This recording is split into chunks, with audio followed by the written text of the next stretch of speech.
Hello everyone, my name is Dr. Joel Rosen and I'm really excited for you to be watching this video. It's your first success secret follow-up for peripheral neuropathy. If you're watching this video, then you've requested for more information with my full-length DVD and also my follow-up success secrets. Today on this success secret, I want to talk to you about your nerves. If you're suffering with peripheral neuropathy, that means you can't feel your hands or your feet or both. You have numbness and tingling, you have burning, shooting pain, electrical, pins and needles.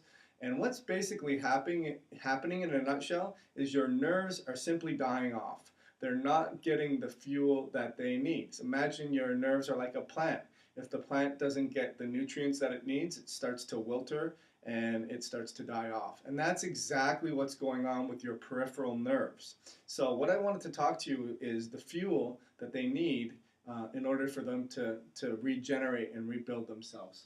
The first one is glucose. So one of the main causes of peripheral neuropathy is the fact that we are having too much patients that are diabetic or they're insulin resistant. And what that means is when your glucose levels go too high, insulin levels go too high. And when insulin levels go too high, the cells stop listening to the messages that insulin sends, and they therefore become resistant. And when that happens, fuel is not getting into the cell. So it's like a locked door. You're trying to open the door to get into the room, but the door is locked and insulin is the key. But however, the key is no longer working. So what do? You go on metformin or you go on insulin, and that will help short term, but it's not going to help the problem. A lot of other people don't even think that they have blood sugar problems, and that's because the lab ranges are too broad. From a laboratory range, the lab ranges are 65 to 110.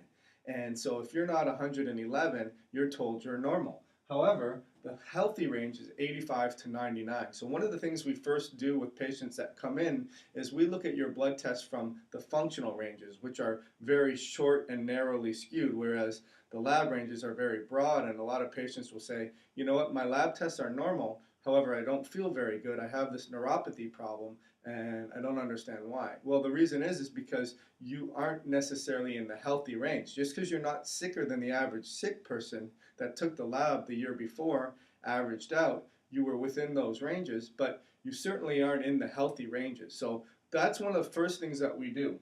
One of the other things that we do is we look at your oxygen concentration. So people that are anemic, again, our cells, our nerves need oxygen to work and to be able to function. And because you have numbness and tingling and burning in your feet or your hands, your nerves are dying off and they're not getting the fuel that they need. And no one's looking at the oxygen component. Some patients will say, yeah, I'm anemic. I go on iron supplementations. It didn't help. I take B12. Didn't really help. Or the doctor said I'm not anemic. I don't have a problem with that.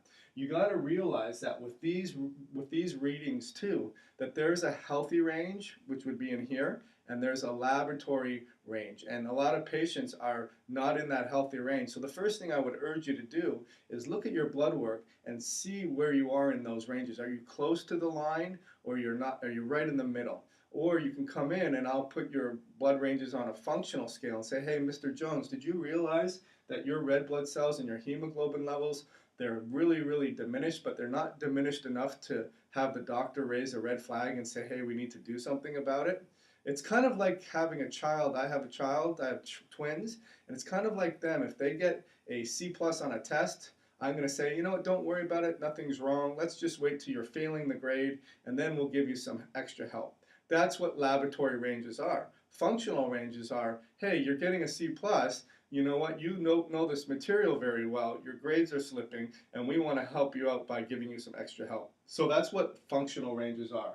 I've had patients where their functional ranges they're not outside of the lab ranges, so they're not failing the grade, but they're certainly not doing very well.